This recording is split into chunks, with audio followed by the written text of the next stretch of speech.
UltraTech Balaji cement 16 మంది క్షతగాత్రులయ్యారు, 4 చనిపోయారు. దీనికి కారణం ఫ్యాక్టరీ యాజమాన్య నిర్లక్ష్యం, మామూళ్ళ మత్తులో జోగుతున్న అధికారుల రాష్ట్ర ప్రభుత్వ వైఫల్యం.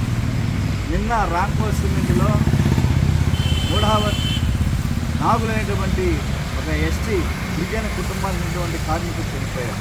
పరిటాలలో భారీల ప్రమాదం జరిగి 3 చనిపోయారు.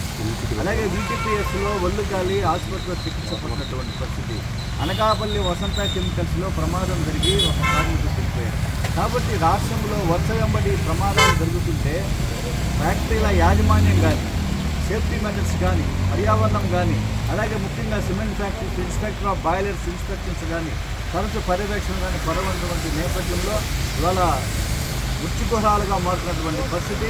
కేవలం ఇవాళ అధికార యంత్రాంగం కానీ, ప్రభుత్వ యంత్రాంగం కానీ సావులకు వెలకట్టి తూతూ మంత్రంగా దాని ఒక బేరసారాలు సాగిస్తున్నటువంటి పరిస్థితిని తప్పనిచ్చి ఆ సంఘటన జరగకుండా, భవిష్యత్తులో ఇటువంటి ఘటన జరగకుండా యాజమాన్యం మీద కఠిన శిక్ష, దాన్ని కారకులైనటువంటి వారి మీద శిక్ష ఇవ్వాల్సినటువంటి బాధ్యత ప్రభుత్వానికి ఉన్నది.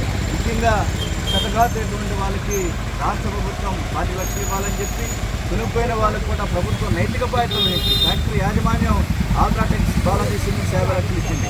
కానీ ప్రభుత్వం కూడా నైతిక బాధ్యతలు వహించి మరో 50 లక్షల రూపాయలు కాంపెన్సేషన్ చెల్లించాలని చెప్పి కోరుతున్నాము. అలాగే ఈ ఘటనలపైన నిజ నిర్ధారణ కమిటీ లాగా ఒక వెంటనే తక్షణమే ఈ కమిటీ ఒక కమిటీ వేయాలని చెప్పేసి కూడా డిమాండ్ చేస్తున్నాం. Thank you sir, thank you.